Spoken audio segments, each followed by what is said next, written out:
সুপ্রিয় শিক্ষার্থী, অষ্টম শ্রেণীর বিজ্ঞান ক্লাসে তোমাদের সবাইকে স্বাগত। আমি ওয়াহিদা খানম করি।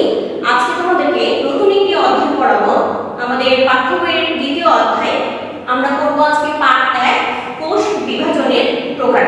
ঠিক আছে, এই অধ্যায়ের থেকে আজকে আমরা যেটা শিখবো সেটা হচ্ছে কোষ কি, হ্যাঁ, কোষ বিভাজন কত প্রকার, কি কি, এবং প্রথম যে কোষ বিভাজন অ্যামাইটোসিস, এটা হচ্ছে প্রক্রিয়া, আর মাইটোসিস এবং মিয়োসিসের বৈশিষ্ট্য এবং এটা কোথায় ঘটে এই সম্পর্কে আমরা আজকের ক্লাসে জানব। তো প্রথমেই যেহেতু কোষ বিভাজনের প্রকারভেদ আমাদের পাঠের নাম, তাহলে প্রথমেই আমরা জানি যে কোষ আসলে কি। আমরা তো অনেক আগে থেকে পড়ে আসছি যে কোষ কি। কোষ হচ্ছে জীবদেহের গঠন এবং কাজের একক, অর্থাৎ আমাদের পুরো দেহের যে গঠন এটা কিন্তু কোষ। আসলে বলা হয় যে জীবদেহটা লক্ষ লক্ষ কোষ দ্বারা গঠিত এবং এই কোষের বৃদ্ধির ফলে আসলে আমাদের দেহের সামগ্রিক বৃদ্ধিটা ঘটে। সাধারণত নিষিক্ত ডিম্বাণু যখন হচ্ছে এককোষী জাইগোটে পরিণত হয় তখন এটা বিভাজিত হতে হতে আমাদের প্রচুর দেহে প্রচুর কোষ তৈরি করে এবং আমাদের বৃদ্ধি ঘটে থাকে। এবং আমাদের এই দেহের বৃদ্ধি ঘটার একমাত্র কারণ, অর্থাৎ আমরা যে ছোট থেকে বড় হই, এটার একমাত্র কারণ হচ্ছে আমাদের দেহের কোষ বিভাজন। তো এই কোষ বিভাজন কয় প্রকার? কোষ বিভাজন হচ্ছে মূলত 3 প্রকার। একটা হচ্ছে অ্যামাইটোসিস কোষ বিভাজন, একটা মাইটোসিস কোষ বিভাজন, আর একটা হচ্ছে মিয়োসিস কোষ বিভাজন। অ্যামাইটোসিস কোষ বিভাজন সেটা হচ্ছে সাধারণত এককোষী জীব যারা তাদের ক্ষেত্রে ঘটে, অর্থাৎ যাদের দেহে একটিমাত্র কোষ থাকে, একটিমাত্র কোষ দিয়ে সব ধরনের কাজ যারা করে থাকে, এরকম ধরনের জীবদের ক্ষেত্রে অ্যামাইটোসিস প্রক্রিয়ায় কোষ বিভাজন হয়। মাইটোসিস প্রক্রিয়া বহুকোষী জীব, এখানে উদ্ভিদ প্রাণী উভয়ই বহুকোষী হতে হবে, উন্নত মানের হতে হবে। এরকম জীবদেহের দেহকোষে ঘটে থাকে হচ্ছে মাইটোসিস প্রক্রিয়া। আর যেটা মিয়োসিস প্রক্রিয়া সেটা বহুকোষী জীবের জননকোষ উৎপন্ন হওয়ার সময় ঘটে থাকে। তাহলে আমরা 3 ধরনের বিভাজন পেলাম।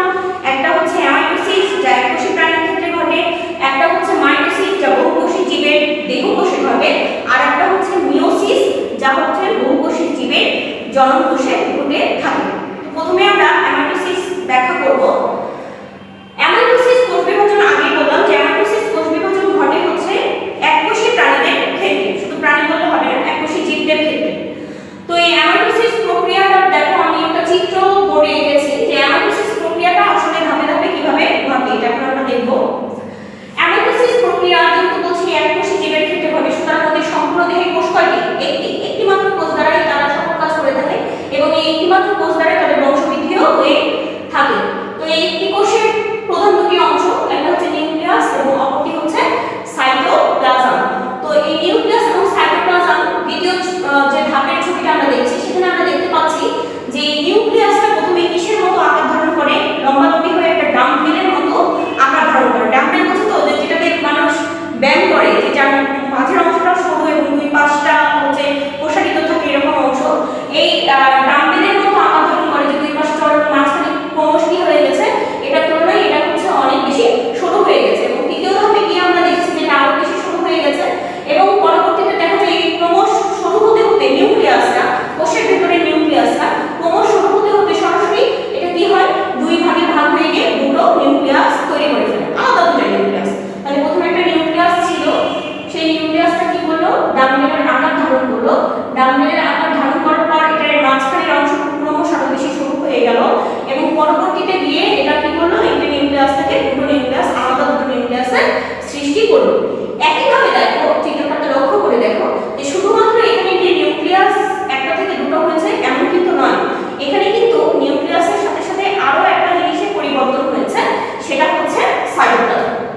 এখানে সাইটোপ্লাজম আগে কোষটিতে গোলাকার অবস্থায় ছিল, পরবর্তীতে দেখা যাচ্ছে যে সাইটোপ্লাজমটাতেও কি হয়েছে, একটু খাঁজের সৃষ্টি হয়েছে, সামান্য একটু খাঁজের সৃষ্টি হয়েছে এবং তার পরবর্তীতে দেখা যাচ্ছে যে সাইটোপ্লাজমটাতে অনেক বেশি কাঁট বা খাঁজের সৃষ্টি হয়ে গেছে, একদম ক্রমশ সরু হয়ে আসছে। এবং এর পরবর্তী ছবিটাতে দেখছি যে এই সাইটোপ্লাজমটা কি হয়ে গেল, এখান থেকে সরাসরি দুই ভাগে বিভক্ত হয়ে দুটো আলাদা সাইটোপ্লাজম হয়ে গেল। তো এরকম একটা কোষ যেটা ধাপে ধাপে কি হলো, পরবর্তীতে গিয়ে সম্পূর্ণ একটা কোষ সরাসরি বিভক্ত হয়ে আলাদা সাইটোপ্লাজম এবং নিউক্লিয়াস তৈরি করলো এবং একটি কোষ থেকে দুটি কোষের সৃষ্টি হয়ে গেল। এই প্রক্রিয়াটাকে আমরা বলছি অ্যামাইটোসিস কোষ বিভাজন। অর্থাৎ যে কোষ বিভাজনে একটি কোষ সরাসরি বিভক্ত হয়ে দুটি নতুন কোষ সৃষ্টি করে তাদেরকে বলা হয় অ্যামাইটোসিস কোষ বিভাজন। এখানে এই প্রক্রিয়া সরাসরি একটি কোষ বিভাজিত হয়ে দুটি কোষে পরিণত হয় বলে এটাকে প্রত্যক্ষ কোষ বিভাজনও বলে। তাহলে অ্যামাইটোসিস কোষ বিভাজনের অপর নাম কি? অ্যামাইটোসিস কোষ বিভাজনের অপর নাম হচ্ছে প্রত্যক্ষ কোষ বিভাজন। ঠিক আছে, এভাবে অ্যামাইটোসিস প্রক্রিয়াটা ঘটে থাকে। এবার আমরা মাইটোসিস আর মিয়োসিস সম্পর্কে একটু জানবো, এর বৈশিষ্ট্য জানবো। মাইটোসিস আমরা বলেছিলাম যে মাইটোসিস ঘটে হচ্ছে বহুকোষী জীবের দেহকোষে। ঠিক আছে, দেহের কোষে এই মাইটোসিস ঘটে এবং মাইটোসিস ঘটে বলেই কিন্তু জীব অর্থাৎ উদ্ভিদ এবং প্রাণী দৈর্ঘ্য এবং প্রস্থে কি পায়? বৃদ্ধি পায়। ছোটবেলায় যে আমরা এতটুকু সাইজ ছিলাম ওটা থেকে যে পরে বিশালাকার একটা মানুষ সৃষ্টি হয়, এটার কারণ হচ্ছে এই মাইটোসিস। মাইটোসিস আমাদের দেহকোষে ঘটে থাকে। তো মাইটোসিস শুধুমাত্র আসলে দেহকোষে ঘটে বলে তা না, এখানে মাইটোসিসের নিউক্লিয়াস একবার বিভাজিত হয় এবং এই বিভাজনের ফলে দেখা যায় যে সমসংখ্যক, সমগুণ সম্পন্ন এবং সম আকৃতির দুটো নতুন কোষের সৃষ্টি হয় এই মাইটোসিস প্রক্রিয়ার ফলে। তাহলে এবং আমরা বলছি যে মাইটোসিস, বারবার বলছি যে মাইটোসিস হচ্ছে বহুকোষী জীবের, উন্নত জীবের দেহকোষে ঘটে। তাহলে এখন যদি তোমাকে লিখতে দেয় যে মাইটোসিসের কয়েকটি বৈশিষ্ট্য লেখো, তাহলে তুমি কি লিখবে? মাইটোসিসের বৈশিষ্ট্যগুলোকে আমরা এভাবে বলতে পারি, দেখো, যে মাইটোসিস ঘটে বহুকোষী জীবের দেহকোষে। এটা হচ্ছে 1 নম্বর পয়েন্ট। 2 নম্বরে তুমি বলতে পারো যে মাইটোসিসে কি ঘটে? নিউক্লিয়াসের বিভাজন একবার ঘটে এবং নিউক্লিয়াসের বিভাজন একবার ঘটার ফলে এখানে সম আকৃতি, সমসংখ্যক এবং সমগুণ সম্পন্ন দুটি কোষের কি হয়? সৃষ্টি হয়। এখানে একটি কোষ বিভাজিত হয়ে সমগুণ সম্পন্ন বা সমক্রোমোজোম সংখ্যক দুটি অপত্য কোষ সৃষ্টি করে। এখানে অপত্য কোষ বলতে আমরা নতুন কোষ বোঝাচ্ছি। এখানেও আমি লিখেছিলাম, দেখো, এটা হচ্ছে মাতৃকোষ, যে কোষটা থেকে কোষ বিভাজন হয় সেটাকে মাতৃকোষ বলা হয়। আর ওই কোষটা বিভাজিত হয়ে যে নতুন দুটি কোষ সৃষ্টি হলো তাকে অপত্য কোষ বলা হয়। মাইটোসিসের ক্ষেত্রেও তাই, একটা কোষ থেকে আমরা কি বলছি? যে একটা কোষ বিভাজিত হয়ে সমগুণ সম্পন্ন দুটি কোষ তৈরি করে। এই ধরনের মাতৃকোষের ক্রোমোজোম সংখ্যা কি হয়? সমান হয়। যেহেতু অপত্য কোষের ক্রোমোজোম সংখ্যা এবং মাতৃকোষের ক্রোমোজোম সংখ্যার কোনো পার্থক্য এখানে থাকে না, সমান সংখ্যক হয়। এই কারণে এই মাইটোসিস কোষ বিভাজনকে ইকুয়েশনাল বা সমীকরণিক কোষ বিভাজন বলা হয়। এখানে একটা অনুধাবনমূলক প্রশ্ন আসে যে মাইটোসিসকে কেন ইকুয়েশনাল বা সমীকরণিক বিভাজন বলা হয়, তখন তার উত্তর এটা লিখবা যে এখানে ক্রোমোজোম সবসময় অপত্য কোষের ক্রোমোজোম সংখ্যা মাতৃকোষের ক্রোমোজোম সংখ্যার সমান থাকে, এই কারণে এটাকে ইকুয়েশনাল বা সমীকরণিক বিভাজন বলা হয়। তো এখন আমরা জানবো যে যে মাইটোসিস, এই মাইটোসিস আসলে কোথায় কোথায় হয় এবং কোথায় কোথায় হয় না। কোথায় ঘটে মাইটোসিস? আমরা তো বললামই যে দেহকোষে ঘটে। তাহলে উন্নত প্রাণীর দেহকোষে যদি মাইটোসিস ঘটে থাকে তাহলে উদ্ভিদের কোথায় ঘটে? যেহেতু আমরা বলছি যে মাইটোসিসের ফলে একটা জীবদেহ দৈর্ঘ্য এবং প্রস্থে বৃদ্ধি পায়, তাহলে মাইটোসিস আসলে কোথায় ঘটে? মাইটোসিস মূলের অগ্রভাগে ঘটবে, কারণ মূল বৃদ্ধি পায়। ঠিক আছে, ভ্রূণমূল, মুকুল, তারপরে হচ্ছে কাণ্ডের অগ্রভাগ, এগুলো জায়গাতে হচ্ছে মাইটোসিস ঘটে থাকে। এছাড়া হচ্ছে প্রাণীদেহের ক্ষেত্রে ভ্রূণের পরিবর্তনের সময়, তারপরে হচ্ছে দেহকোষে, এই জায়গাগুলোতে কি হয়? মাইটোসিস ঘটে থাকে। নিম্ন শ্রেণীর উদ্ভিদ এবং প্রাণীর ক্ষেত্রে দেখা যায় যে অযৌন জননের সময়ও কিন্তু মাইটোসিস ঘটে থাকে। ঠিক আছে, তবে মাইটোসিস কোথায় কোথায় ঘটে? এই জায়গাগুলোতে মাইটোসিস ঘটে। এখন এক্সেপশন তো থাকবে, মাইটোসিস ঘটে না এরকম কোনো জায়গা আছে কি? অবশ্যই আছে। মাইটোসিস হয় না এরকম জায়গাও আছে। সেটা কি? প্রাণীর ক্ষেত্রে প্রাণীর যে স্নায়ু কোষ, আমাদের যে নিউরন, এখানে কোনো মাইটোসিস ঘটে না, এটা শুধুমাত্র দেহকোষে ঘটে। তোমরা জানো যে আমাদের স্নায়ু কোষের গঠন দেহকোষের গঠনের তুলনায় সম্পূর্ণই ভিন্ন, তাই স্নায়ু কোষে কি ঘটে না? স্নায়ু কোষে মাইটোসিস প্রক্রিয়া ঘটে না। এছাড়াও আমাদের রক্তকণিকা, তার মধ্যে দুটি কণিকা, একটি হচ্ছে লোহিত রক্তকণিকা এবং অপরটি হচ্ছে অনুচক্রিকা। এই লোহিত রক্তকণিকা এবং অনুচক্রিকাতে কি হয়? মাইটোসিস ঘটে না। তাহলে প্রাণীর জানা গেল যে প্রাণীর কোথায় কোথায় মাইটোসিস ঘটে না? প্রাণীর ঘটে না হচ্ছে স্নায়ু কোষে, লোহিত রক্তকণিকায় এবং অনুচক্রিকায়। তাহলে উদ্ভিদের কোন জায়গাতে মাইটোসিস ঘটে না? উদ্ভিদের বলা হচ্ছে যে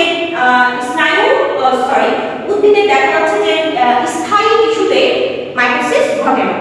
উদ্ভিদের যে স্থায়ী টিস্যু আছে, তোমরা জানো যে টিস্যু দুই প্রকার, বাহ্যিক টিস্যু এবং স্থায়ী টিস্যু। এই স্থায়ী টিস্যুতে কোনো হচ্ছে মাইটোসিস প্রক্রিয়া ঘটে না, বাহ্যিক টিস্যুতে মাইটোসিস প্রক্রিয়া অবশ্যই ঘটে থাকে। তো এর পরবর্তীতে যে টপিকস আমাদের মিওসিস, কোষ বিভাজনের শেষ ধাপ, এই সম্পর্কে আজকে আমরা জানবো। এর পরবর্তী ক্লাসে আমরা মাইটোসিস এবং মিওসিসের যে ধাপ, এটার যে সাইটোকাইনেসিস প্রক্রিয়া এই সম্পর্কে জানবো। আজকে শুধু আমরা এই বৈশিষ্ট্যগুলো জানবো যে মিওসিস কি।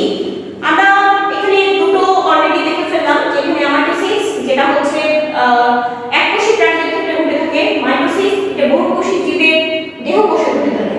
আর মিওসিস কোথায় ঘটে? মিওসিস ঘটে বহুকোষী জীবের জনন কোষে।